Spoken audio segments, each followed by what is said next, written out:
മുഖ്യമന്ത്രിക്ക് പുറത്തിറങ്ങാൻ പറ്റാത്ത രീതിയിൽ സെക്രട്ടേറിയറ്റ് വളഞ്ഞു നടത്തിയ പരിപാടി.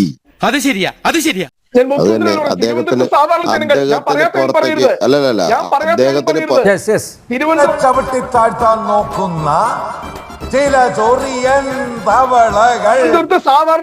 അതൊന്ന് റീപ്ലേ ചെയ്ത് നോക്കിക്കഴിഞ്ഞാൽ ആ കാര്യം അദ്ദേഹം പറഞ്ഞത് നിങ്ങൾക്ക് കേൾക്കാം. അത് പറഞ്ഞത് ഞാൻ പറഞ്ഞത് നിന്റെയൊക്കെ ഈ പണി അങ്ങ് ഇന്ത്യയിലേ നടക്കൂ. ഇത് കേരളമാണ്. റീപ്ലേ ചെയ്ത് നോക്കിക്കോ. സാധാരണക്കാരൊക്കെ പോട്ടെ. എന്തോ എങ്ങനെ കൂടുതൽ ഡെക്കറേഷൻ ഒന്നും വേണം. കാക്കന്മാര് മലമൂത്ര വിസർജനം നടത്തി ദുർഗന്ധം ഉണ്ടാക്കിയെന്നല്ലാണ്ട് ഈ സമരത്തിന് വലിയ ഡെക്കറേഷൻ ഒന്നും ഉണ്ടായിരുന്നില്ല.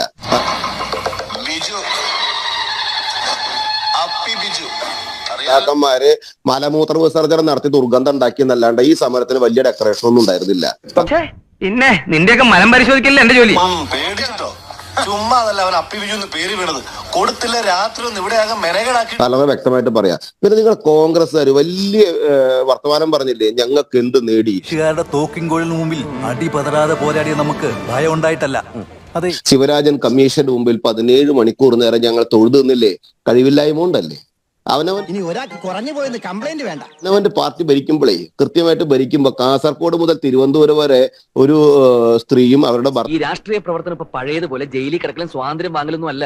ഭർത്താവ് ജമയുന്ന ഒരുത്തരും കൂടിയിട്ട് ഈ തട്ടിപ്പ് മുഴുവൻ നടത്തുമ്പോ അതൊന്നും നോക്കി നിൽക്കാൻ സാധിക്കാതെ അല്ലെങ്കിൽ അതൊന്നും നോക്കാൻ കണ്ടറിയാൻ സാധിക്കാതെ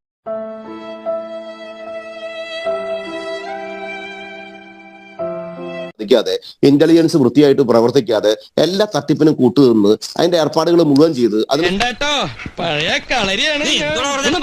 സൂത്രപ്പണിക്കാരെ കോൺഗ്രസിന്റെ കതറിട്ട ആളുകൾ മുഴുവൻ കൂടെ നിന്ന് കൊടുത്ത് ഈ വേഷം കെട്ടുകൾ മുഴുവൻ അവർ ചെയ്യുമ്പോൾ നോക്കി നിൽക്കാൻ കഴിയും.